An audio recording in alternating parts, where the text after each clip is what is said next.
Hello everyone, welcome back. आज हम narration में इम्पेरेटिव सेंटेंस के कुछ एक्सरसाइज देखेंगे जो हमारे बोर्ड एग्जामिनेशन के लिए और तमाम सारे जो कम्पिटिटिव एग्जामिनेशन है उसके लिए बहुत ही महत्वपूर्ण हैं। तो आइए एक एक करके देखते हैं। तो यहाँ देखिए, जो हमारा रिपोर्टिंग वर्ब और जो रिपोर्टेड स्पीच है, तो जो रिपोर्टेड स्पीच इम्पेरेटिव सेंटेंस में होता है तब उस समय किस प्रकार के रूल को हम प्रयोग करते हैं उसको देखते हैं। जैसे दिया है कि she said to servant bring me a glass of water. अब यहाँ कह रहा है कि bring me a glass of water, यह इम्पेरेटिव सेंटेंस है। तो जब रिपोर्टेड स्पीच का सेंटेंस इम्पेरेटिव सेंटेंस होगा तो उस समय जो हमारा रिपोर्टिंग वर्ब होता है या तो ऑर्डर्ड या रिक्वेस्टेड या एडवाइज्ड में हम उसको चेंज करते हैं। तो अब हम देखेंगे कि सी अगर सर्वेंट से कह रही है तो इन दोनों में किस प्रकार का रिलेशन है। क्या वह ऑर्डर दे सकती है या रिक्वेस्ट कर सकती है या एडवाइज कर सकती है, किस प्रकार का रिलेशन है उस प्रकार का हम यहाँ पर वह वर्ड प्रयोग करेंगे। तो इसमें मेन रूप से यानी मेनली हम या तो ऑर्डर्ड का प्रयोग करेंगे या तो रिक्वेस्टेड का या एडवाइज्ड का। तो देखते हैं। तो सी अगर सर्वेंट से कह रही है तो यहाँ आदेश ही देगी, वह एडवाइज तो देगी नहीं उसको। तो यहाँ पे हम कर देंगे, जब हम इसको इनडायरेक्ट में चेंज करेंगे तो ये हो जाएगा शी, और सेड को हम चेंज कर देंगे ऑर्डर्ड में, ये हो जाएगा ऑर्डर्ड, और यहाँ सर्वेंट जैसे है वैसे लिख देंगे। उसके बाद हम यहाँ कंजंक्शन का यूज करते हैं जोड़ने के लिए। तो अब इसमें जो कंजंक्शन होता है वह टू होता है, टू का प्रयोग करते हैं, और टू हमेशा वर्ब के पहले प्रयोग करते हैं। और टू लगते जो वर्ब होता है फर्स्ट फॉर्म में ही रहता है, उसके फॉर्म को हम चेंज नहीं करते हैं, यानी जो बेस फॉर्म हमारा होता है उस बेस फॉर्म में ही लिखते हैं। तो ब्रिंग जैसे है वैसे ब्रिंग ही रहने देंगे। अब यहाँ देखिए मी दिया है और मी प्रोनाउन है। प्रोनाउन में फर्स्ट पर्सन है, फर्स्ट पर्सन का ऑब्जेक्टिव केस है आई का। तो जो फर्स्ट पर्सन होता है हमेशा सब्जेक्ट के लिए आता है, और यहाँ मी ऑब्जेक्टिव केस है। तो सी का जो ऑब्जेक्टिव केस होगा उसको हम लिखेंगे। तो सी का ऑब्जेक्टिव केस हर होता है। उसके बाद लिख देंगे अ glass of water, a glass of water. ये हमारा इनडायरेक्ट में चेंज हो गया। और अंत में जो हमारा रिपोर्ट ये इन्वर्टेड कॉमा है, इन्वर्टेड कॉमा को हटा देंगे। तो सी सेड टू सर्वेंट, उसने नौकर से कहा bring me a glass of water, मेरे लिए एक गिलास पानी लाओ। तो जब हम इसको इनडायरेक्ट में किए तो सी ऑर्डर्ड सर्वेंट, उसने नौकर को आदेशित किया to bring her a glass of water, एक गिलास पानी लाने के लिए। अब अगले सेंटेंस को देखते हैं। यानी हमको जो हमारा रिपोर्टिंग वर्ब में सब्जेक्ट और जो ऑब्जेक्ट होता है उसमें हम रिलेशन देखते हैं कि वह क्या आदेश दे रहा है या निवेदन कर रहा है या सुझाव दे रहा है। यहाँ देखिए, टीचर सेड टू स्टूडेंट्स, अध्यापक ने विद्यार्थियों से कहा वर्क हार्ड टू सक्सीड, यानी सफलता पाने के लिए परिश्रम करो। तो यहाँ दोनों चीज़ हो सकता है कि जो टीचर हैं स्टूडेंट को सुझाव दे सकते हैं, आदेशित भी कर सकते हैं। तो बेहतर यहाँ है कि अगर हम सुझाव देते हैं तो बेहतर हो जाएगा। तो यहाँ कर देंगे टीचर, और यहाँ हो जाएगा एडवाइज्ड, यानी आदेशित भी कर सकते हैं, सामने है, लेकिन यह लंबी प्रक्रिया का है कि सफल होने के लिए परिश्रम करो। तो यह सुझाव बेहतर हो जाएगा, इसलिए हम एडवाइज्ड का प्रयोग करेंगे। तो हो जाएगा टीचर एडवाइज्ड, और ये टू हट जाता है और जो भी ऑब्जेक्ट है उसको लिख देते हैं, तो स्टूडेंट्स। फिर हम जो कंजंक्शन के रूप में यहाँ टू का यूज करेंगे तो यहाँ टू हो जाएगा, और टू लगते ही जो वर्ब होगा वह फर्स्ट फॉर्म में बेस फॉर्म में लिखेंगे। उसके बाद हार्ड जैसे है हार्ड लिख देंगे, और टू सक्सीड, ये हो गया। और अंत में जो इन्वर्टेड कॉमा है वह समाप्त हो जाएगा। फिर अगला क्वेश्चन देखते हैं। दिया है you said to me keep to the left, आपने मुझसे कहा कीप टू द लेफ्ट, बाएं से चलो। तो बाएं से चलो तो आदेशित नहीं होगा। अगर हम सड़क पर चल रहे हैं और कोई हमसे ट्रैफिक रूल का पालन करने के लिए कह रहा है तो वह सुझाव दिया जा रहा है, तो बेहतर होगा तो हम वहाँ पे एडवाइस का यूज़ करें। तो यहाँ हो जाएगा यू, और ये हो जाएगा एडवाइज्ड, उसके बाद हो जाएगा मी, फिर यहाँ टू से जोड़ देंगे क्योंकि वर्ब है और वर्ब हमेशा बेस फॉर्म में ही यहाँ पे होगा टू लगते ही। तो यहाँ हो जाएगा कीप टू द लेफ्ट, ये हमारा आंसर हो गया। फिर अगले सेंटेंस को देखते हैं। दिया है कि father said to his son don't waste your time, कि फादर ने अपने पुत्र से कहा कि समय नष्ट मत करो। अब इसको हमको इनडायरेक्ट में चेंज करना है। तो पापा अगर पुत्र से कह रहे हैं तो आदेशित भी कर सकते हैं, सुझाव भी दे सकते हैं, तो बेहतर है आदेशित करते हैं तो ऑर्डर्ड से बना सकते हैं। तो यहाँ लिखेंगे फादर और यहाँ हो जाएगा ऑर्डर्ड हिज सन। अब दूसरा कार्य ये देखना है कि अगर यहाँ डू नॉट आता हो या नेवर आता हो, तो डू नॉट अगर आता है तो डू नॉट को हटा देते हैं और यहाँ पहले नॉट लगाते हैं और उसके बाद हम टू का यूज करेंगे। कारण कि जो वर्ब है वर्ब के पहले ही टू लगना चाहिए। अगर नॉट के यानी डू नॉट के पहले अगर हम टू लगा देंगे तो हमारा यहाँ वर्ब है, वर्ब के पहले टू नहीं लग पाएगा और वह इनकरेक्ट हो जाएगा। तो ध्यान देना है, डू नॉट आने पर जब हम वाक्य को जोड़ेंगे तो नॉट टू को प्रयोग करते हैं, यानी डू नॉट हटा देते हैं, डू नॉट की जगह केवल नॉट का प्रयोग करेंगे और उसके बाद टू का यूज करते हैं। तो ये हो जाएगा नॉट टू और ये हो जाएगा वेस्ट।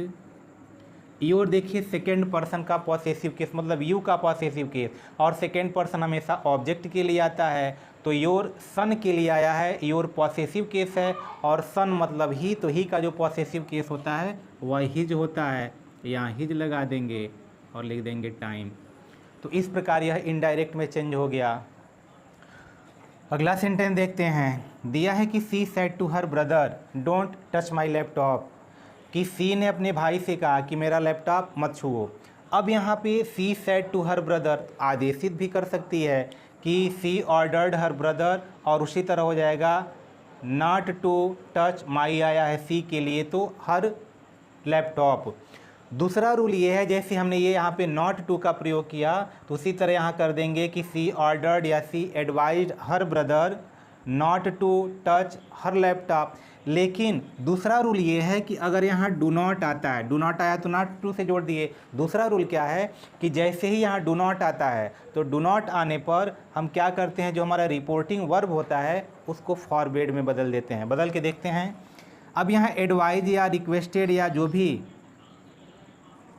वर्ब है उसका हम प्रयोग नहीं करेंगे, इसके जगह पे FOR और BADE का प्रयोग करेंगे। फॉरवर्ड, फॉरवर्ड का होता ही है मना करना, मना करना में नॉट आ जा रहा है तो जैसे ही फॉरवर्ड का प्रयोग करेंगे यह डू नॉट समाप्त हो जाता है। हर ब्रदर ये हो गया, और डू नॉट समाप्त हो जाएगा तो केवल हमको जोड़ने के लिए कंजंक्शन टू प्रयोग करेंगे और यहाँ हो जाएगा टच, और यहाँ आया है माई, तो माई आया है सी के लिए, तो माई पॉसेसिव केस, तो सी का जो पॉसेसिव केस होता है वह लिखेंगे हर, और यहाँ हो गया लैपटॉप, ये हो गया लैपटॉप। ये हमारा आंसर हो गया। यानी she said to her brother, तो she forward her brother. Do not को हम हटा देंगे क्योंकि डू नॉट आने पर ही हम यहाँ जो सेड है वह एडवाइज या ऑर्डर्ड, उसके जगह पे हमने फॉरवर्ड का प्रयोग किया है। तो फॉरवर्ड आते ही डू नॉट समाप्त हो जाएगा और टू से जोड़ देंगे, जैसे हम जोड़ते हैं यानी कंजंक्शन के रूप में टू। टच माई आया है सब्जेक्ट के लिए, सब्जेक्ट सी है, हर हो गया, और बाकी जो लैपटॉप जैसे है वैसे लिख देंगे। उसी प्रकार अगला क्वेश्चन भी है। देखिए दिया है कि doctor said to patient, doctor ने मरीज से कहा डोंट टेक बटर, यानी बटर मत लो, यानी बटर मत खाओ। तो डॉक्टर पेशेंट को हमेशा एडवाइज देगा, तो यहाँ अगर हम बनाते हैं तो डॉक्टर एडवाइज्ड पेशेंट, और डू नॉट को अगर हम हटाएंगे तो डू नॉट की जगह पहले नॉट लगाएंगे, फिर टू जोड़ेंगे, यानी नॉट टू टेक बटर, यानी इस रूल से हो जाएगा।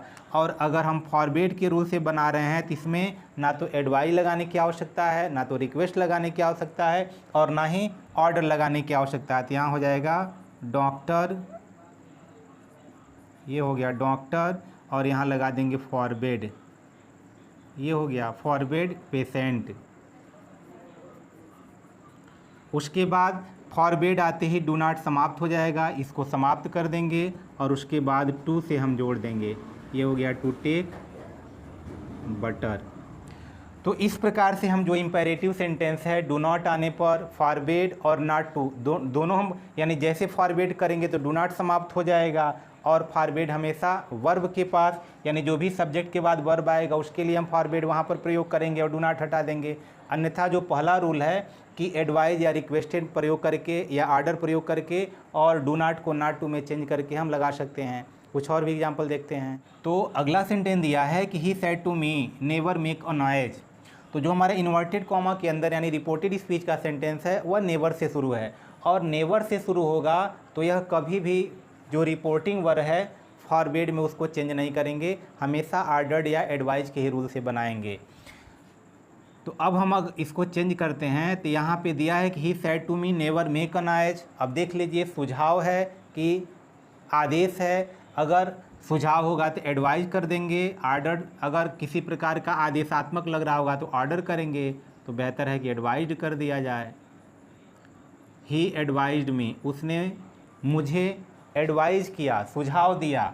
अब यहाँ जैसे नॉट टू यानी डू नॉट आने पर नॉट टू का प्रयोग करते थे, उसी तरह यहाँ हम इसको जोड़ने के लिए नेवर पहले लगा देंगे और उसके बाद टू, नेवर समाप्त हो गया आ गया, और टू लगाएंगे वर्ब के पहले, और वर्ब हमेशा फर्स्ट फॉर्म, और बाकी जैसे है उतार देंगे। अगर कोई प्रोनाउन आएगा तो उसको चेंज करेंगे।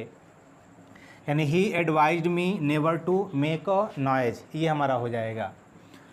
फिर अगला example, you said to her don't tear my book, कि मेरी पुस्तक मत फाड़ो। तो इसको दोनों रूल से बना सकते हैं। अगर ये करते हैं कि यू ऑर्डर्ड हर, और डू नॉट आने पर हम क्या करते हैं, नॉट पहले लगाएंगे, फिर टू लगाएंगे, और उसके बाद टेयर माई फर्स्ट पर्सन यहाँ पर सब्जेक्ट के लिए, माई पॉसेसिव केस, तो यू का जो पॉसेसिव केस होता है वह लिखेंगे, तो योर हो जाएगा, और यहाँ बुक लिख देंगे, इन्वर्टेड कॉमा समाप्त हो जाएगा, जो यहाँ पे इन्वर्टेड कॉमा लिखा हुआ है। अगला रूल देखते हैं। यहाँ तो ऑर्डर लगाए तो यहाँ नॉट टू से हमने जोड़ा। अब अगर हम फॉरवर्ड लगाते हैं तो देखिए यही सेंटेंस, तो यहाँ हो जाएगा यू और ये कर देंगे फॉरवर्ड। अब यहाँ हमको एडवाइज या ऑर्डर लगाने की आवश्यकता नहीं है। अब यहाँ क्या करेंगे, जो ऑब्जेक्ट जैसे है लिख देंगे, नॉट हट जाएगा, केवल टू से हम इसको जोड़ देंगे, डोंट टेयर और योर बुक। यह दोनों सेंटेंस सही है, जो आपको समझ में आता है उसको आप लगा सकते हैं, कोई भी इसमें एरर नहीं होगा। अब अगला सेंटेंस देखते हैं, he said to me please help me. हाँ, अब अगर देखते हैं कि रिपोर्टेड स्पीच का जो सेंटेंस है, अगर उसमें प्लीज़ आया हो, काइंडली आया हो, तो हमेशा हम रिपोर्टिंग वर्ब को रिक्वेस्टेड में चेंज कर देते हैं, क्योंकि यहाँ पर निवेदन किया जा रहा है। तो यहाँ हो जाएगा ही, और ये हो गया रिक्वेस्टेड, और ये हो गया मी। तो रिक्वेस्टेड होते ही जो यह प्लीज़ होता है, प्लीज़ यहाँ समाप्त हो जाता है, और उसके बाद हम केवल टू से इसको जोड़ देते हैं। तो यहाँ लिख देंगे हेल्प, और मी फर्स्ट पर्सन हमेशा सब्जेक्ट के लिए, मी ऑब्जेक्टिव केस, तो ही का जो ऑब्जेक्टिव केस होगा यहाँ लिख देंगे, तो ही का ऑब्जेक्टिव केस हिम होता है, यहाँ हिम लिख देंगे। फिर अगला सेंटेंस दिया है कि Ram said to her kindly give me your book, कृपया मुझे अपनी पुस्तक दीजिए। तो इसको भी वैसे ही करेंगे, क्योंकि काइंडली निवेदन के लिए आता है, रिक्वेस्ट के लिए आता है। तो यहाँ पर भी जैसे ही सेड है, इसको रिक्वेस्टेड में चेंज कर देंगे, तो हो जाएगा राम रिक्वेस्टेड, और ये हो गया हर। और जैसे ही रिक्वेस्टेड आएगा यह काइंडली समाप्त हो जाएगा। जैसे रिक्वेस्टेड आने पर प्लीज़ समाप्त हो गया, वैसे रिक्वेस्टेड आने पर यह काइंडली भी समाप्त हो जाएगा, और केवल टू से हम ऐड कर देंगे, वर्ब जैसे फर्स्ट फॉर्म में लिख देंगे। फिर यहाँ मी आया है, मी सब्जेक्ट के लिए आया है, राम है तो राम के लिए जो पॉसेसिव के ऑब्जेक्टिव केस होगा वह हिम होगा, तो हिम लिख देंगे। Your possessive case, your second person, और सेकेंड पर्सन हमेशा ऑब्जेक्ट के लिए। योर पॉसेसिव केस, तो हर का जो पॉसेसिव केस होता है वह हर होता है, और यहाँ बुक जैसे है उसको लिख देंगे। तो इस प्रकार से हम आसानी से ऐसे सेंटेंस को हम इनडायरेक्ट में चेंज कर सकते हैं, और जो भी हमको नंबर मिलना है वह मिल जाएगा, कोई एरर नहीं होगा। अगला सेंटेंस दिया है कि she said to him never plug flowers, कि कभी फूल मत तोड़ो। तो जैसे यहाँ नेवर से जुड़ा हुआ है, उसी तरह आप जोड़ करके इसको आप कमेंट बॉक्स में कमेंट करके निश्चित रूप से बताएंगे। तो फिर मिलते हैं किसी